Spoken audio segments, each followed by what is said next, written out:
Combien de victimes faudra-t-il encore pour réagir? Dans quelle logique de comptabilité macabre nous poussent nos hommes politiques, nos médias et nos intellectuels? Ceux qui diffusent sans limite leur idée répugnante, qui enferme les musulmans dans les pires stéréotypes depuis bien trop longtemps. Aujourd'hui, ils sont les complices indirects du meurtrier de Maroua. Parce qu'assassiné de 18 coups de couteau à cause de son voile au sein même d'un tribunal qui est censé être un lieu protégé, eh bien ce n'est pas aussi sensationnel pour eux. Il aurait fallu que Maroua soit l'assassin pour qu'il couvre cet événement. Nous n'allons pas attendre qu'il y ait une Maroua en France pour réagir. Nous n'allons pas attendre qu'il y ait une Maroua en France pour nous mobiliser. Nous n'allons pas attendre qu'il y ait une Maroua en France pour demander des comptes à nos responsables politiques, aux médias et à tout ce qui est disque de haine islamophobe.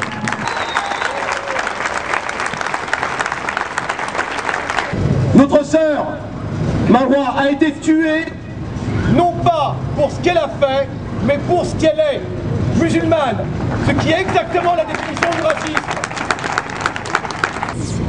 Quand depuis des années, depuis le 11 septembre, sans doute, mais déjà bien avant, un certain nombre de nos intellectuels, de prétendus intellectuels, sur les plateaux de télévision, nous ressassent à longueur de journée leur haine de l'islam.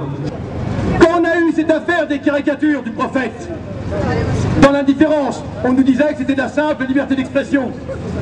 Quand on a aujourd'hui cette nouvelle affaire qu'on nous sort sur le niqab, quand on a une prétendue philosophe qui, il y a encore quelques semaines à la télévision, déclare qu'elle considère ces femmes comme des fantômes, elle considère ces femmes comme des fantômes qui l'agressent dans la rue. Ben, le résultat, le voilà. Certains, la prenant au mot, passent à l'acte. Nous allons lutter. Ils ne feront pas de nous les parias de l'Europe. Ce sont eux les parias de l'Europe, ceux qui foulent des pieds les droits alimentaires et la justice. Et depuis cette polémique qui a été suscitée par une poignée de députés dont on a un sacré dossier au sein du CCIF les concernant, on n'a pas un jour où une femme qui porte le niqab ou qui ne le porte pas d'ailleurs nous envoie un message par voie électronique ou par téléphone nous indiquant on en a marre, on se fait insulter, on se fait cracher dessus. Il y en a même une qui nous a dit on m'a tiré mon voile de force. Et nous avons même un cas d'une femme, la pauvre, je pense à elle, peut-être qu'elle est parmi nous aujourd'hui. Elle a pris le métro, le RER pour être précis, et elle a été insultée également. Une femme enceinte également, et elle a été insultée. Mais elle n'a pas été insultée par un usager du métro. Elle a été insultée par un agent de la RATP. Elle a été insultée par un agent de la RATP. Les mêmes mots, islamistes, terroristes et j'en passe. Cette femme courageuse s'est plainte. Elle a RATP, mais on n'a pas voulu donner suite à sa plainte. Mais c'était une battante. Elle a dit, notre pays est de plus en plus filmé. On a des caméras à chaque coin de rue. Dans les couloirs de métro, et vous me dites qu'on ne peut pas savoir qui est cet homme qui m'a agressé. Vous ne savez pas qui sont les personnes qui travaillent chez vous à cette heure-ci de la journée. Cette femme a eu le courage, elle s'est battue et on a réussi à avoir le nom de cet agent contre qui une plainte a été déposée. Et moi je veux vous dire, n'ayons pas peur, il ne faut pas avoir peur, battons-nous pour la justice, pour le droit, pour la cohésion nationale. Merci à tous et soyons solidaires.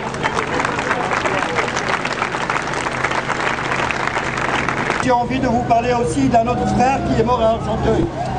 Il s'appelle Ali Ziri. Il a été tué par la police le 9 juin. Suite à un contrôle banal, ils ont chopé le chauffeur, ils l'ont massacré, menotté. Son copain qui était avec lui, il a osé sortir, leur dire vous n'avez pas le droit de le frapper. Ah ben c'est pareil, il a été menotté, tabassé, emmené à l'hôpital. Un quart d'heure après, le cœur il a flanché. Le procureur a décidé que c'est un arrêt cardiaque. Il n'y a rien à voir. Donc nous avons décidé de créer un collectif pour la vérité et la justice.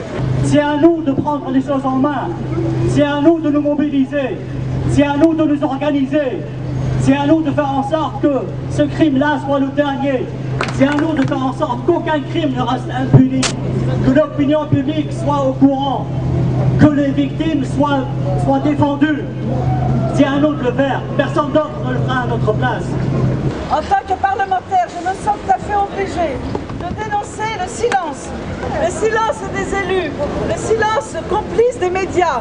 En effet, nous sommes dans un pays où le 2 poids 2 mesures existe, et ça c'est inacceptable.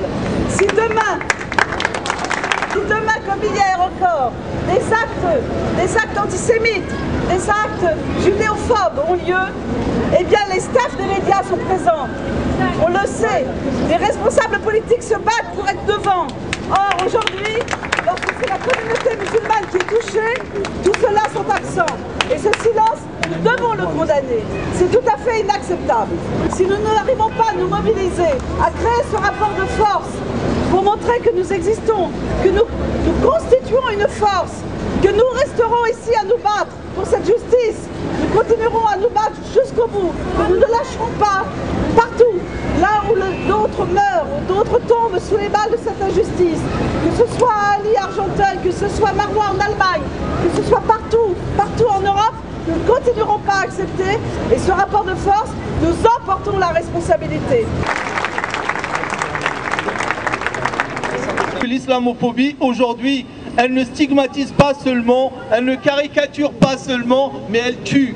Je disais donc que la nuit de cristal n'appartient pas à l'histoire des Juifs, elle appartient à l'histoire de l'humanité. Parce que les mécanismes sont toujours le même. On commence par caricaturer les gens, on commence par les stigmatiser, on commence par répandre la suspicion sur eux, on arrive à les diaboliser, à les déshumaniser, on arrive à l'indifférence totale, et quand ils sont massacrés en nombre et en masse, personne ne bouge et personne n'est sensible à ce massacre. Et c'est ce qui est en train de se passer aujourd'hui si on ne fait pas attention. On dit qu'on a entendu des crimes comme ça.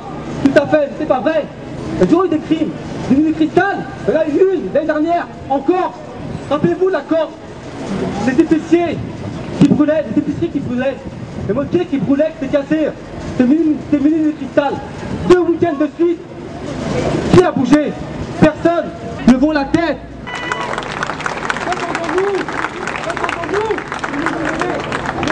Que nous subissons ici, dans cette Europe et dans cette France, une véritable guerre médiatique. Les morts qui s'en suivent n'en sont que des conséquences. Il en est qui attisent des haines pour occulter des problèmes sociaux et économiques. Et nous devons nous adresser à ceux qui fomentent cette haine dans les médias.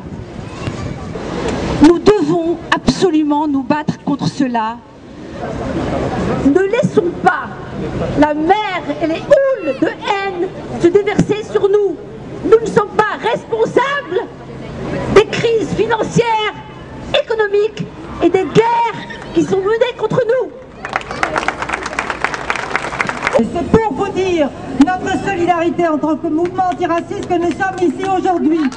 Nous avons appelé à rejoindre ce rassemblement dont nous n'avons pas pris l'initiative. Elle revient au CCIF et nous le saluons. Donc nous avons appelé à rejoindre ce rassemblement aussi largement que possible pour dire que tout acte de haine est un acte qui salit l'humanité tout entière.